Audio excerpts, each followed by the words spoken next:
Hello friends, कैसे आप सब लोग and thanks for watching my channel. Friends, इस वीडियो में हम एक ऐसे स्टॉक के बारे में डिस्कस करेंगे जो जाहिर सी बात है, जो नए इन्वेस्टर हैं या जिनको नहीं पता है, बहुत टाइम पे ऐसे स्टॉक में फंसते हैं, उसके बाद निकल नहीं पाते, उसके बाद उनका पूरा का पूरा पैसा चले जाता है। आप इस स्टॉक का ट्रेंड देखेंगे, मेरे को ऐसे ट्रेंड बिल्कुल पसंद नहीं है फ्रैंकली स्पीकिंग, अनलेस कि फंडामेंटल बहुत स्ट्रॉन्ग हो। ठीक है, और जहाँ पे फंडामेंटल स्ट्रॉन्ग होता है ना, वहाँ पे ऐसे ट्रेंड्स जहाँ पे आप देख रहे हैं, ये यहाँ पे डॉट डॉट डॉट डॉट, ये मंथली है, तो यहाँ पे आप बोल सकते हैं लास्ट अगर आप देखें तो 2019 से लेके यहाँ पे 154 डेज में 700% का राइज। 4 महीने में कोई सेलर ही नहीं है, उसके बाद सेलर आए, फिर थोड़ा सा बाइंग आया, फिर सेलिंग है। यहाँ पे देखिए आप कि 2015 से 2018 3 साल में 2600% का रिटर्न, और 18 से 19 1 साल में पूरा का पूरा गायब। तो ये सब एक परफेक्ट एग्जांपल होता है कि कैसे आप जो बाइंग है उसको आप उसके पीछे भागते हैं, और उसके बाद जब आपको फाइनली मिल जाता है तो आपको पता चलता है कि ट्रेंड ख़त्म हो गया। ठीक है, इसके ट्रेंड के ऊपर हम डिस्कस करेंगे, लेकिन उससे पहले आप इसके नंबर्स देख लीजिए या डेटा चेक कर लीजिए। सो ये जो कंपनी है जिसके बारे में हम बात कर रहे हैं वो है एटलस ज्वेलरी इंडिया। अब यहाँ पे देख रहे हैं इसमें किस में एंगेज्ड है कि retail trade and export of gold and other precious ornaments. Actually ये सब जो चीज़ें हैं इसमें लोगों का भरोसा बहुत जल्दी उठ गया था बीच में। आई डोंट नो कि कितना मार्केट को भरोसा है, क्योंकि ये टाइप के जो बिज़नेस है, जिस टाइप का क्राइसिस आया था कि फ्रॉड हुए बैंकिंग में और ऐसा वैसा बहुत सारी केस आए थे, उसके बाद से ये सेक्टर वैसे ही हालत ख़राब हो गया था। और यहाँ पे आप नंबर्स अगर चेक करेंगे तो आपको पता चलेगा कि एक्चुअल में क्या हो रहा है। आप इसका मार्केट कैप देख लीजिए, 436 करोड़ का है। और ये इसलिए नहीं है मार्केट कैप, ये मार्केट कैप भी यहाँ पे आप बोल सकते हैं एक तरीके से फर्स्ट है। ठीक है, मार्केट कैप मतलब नंबर ऑफ शेयर्स कितने हैं इनटू शेयर प्राइस। ठीक है, तो शेयर प्राइस जो है वो मार्केट डिसाइड करता है कि बायर और सेलर मिलके डिसाइड करता है। सो ये जो है ये नंबर भी बहुत ज़्यादा है। आप यहाँ पे देखेंगे स्टॉक भी नहीं है, उसका रीज़न है क्यों नहीं है। आप यहाँ पे देखिए return on equity capital employed 3%। 3% तो लोन ही नहीं मिलता है, तो 3% का 3% से ज़्यादा का तो आपको लोन चुकता करना पड़ता है उसका इंटरेस्ट रेट। तो अगर मेरे को कोई कंपनी 3% का अगर रिटर्न दे रहा है तो मेरे को कोई फ़ायदा नहीं है। इंडिया जैसे कंट्री में, भारत जैसे देश में कोई इसका मतलब नहीं बनता है। अगर आप यूएस में हैं तो और बात है। सेल्स ग्रोथ देखिए नेगेटिव है, डेट टू इक्विटी यहाँ पे 0 बता रहा है। चेक करते हैं क्या है यहाँ पे। अगर आप आरओसी देखेंगे तो एक टाइम पे ये 38% था 2012 में, उसके बाद यहाँ पे minus plus minus plus minus plus हो रहा है। ठीक है, यहाँ पे सबसे बड़ा प्रॉब्लम है आपके वर्किंग कैपिटल मैनेजमेंट का। आप ये देखिए डेटर डेज जो है पहले 361 मतलब लगभग 1 साल का था, उसके बाद यहाँ पे 2015 में कम हुआ है। 2015 का हम अगर शेयर प्राइस चेक करते हैं तो ये 2014-15 गिरना शुरू हो गया था, तब तक तो ज़्यादा सिंक नहीं है।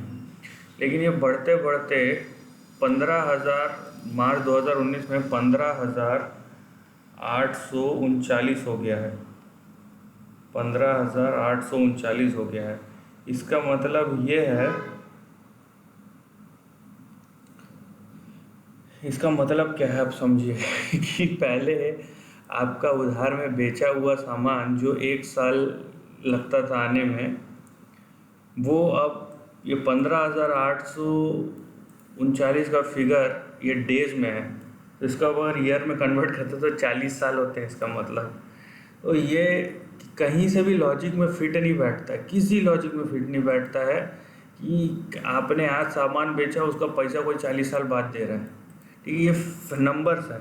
इसका मतलब ये नहीं कि 40 साल बाद मिलेंगे, इसका मतलब सिंपली ये है कि पैसा आएगा या नहीं आएगा कोई भरोसा नहीं है यहाँ पे।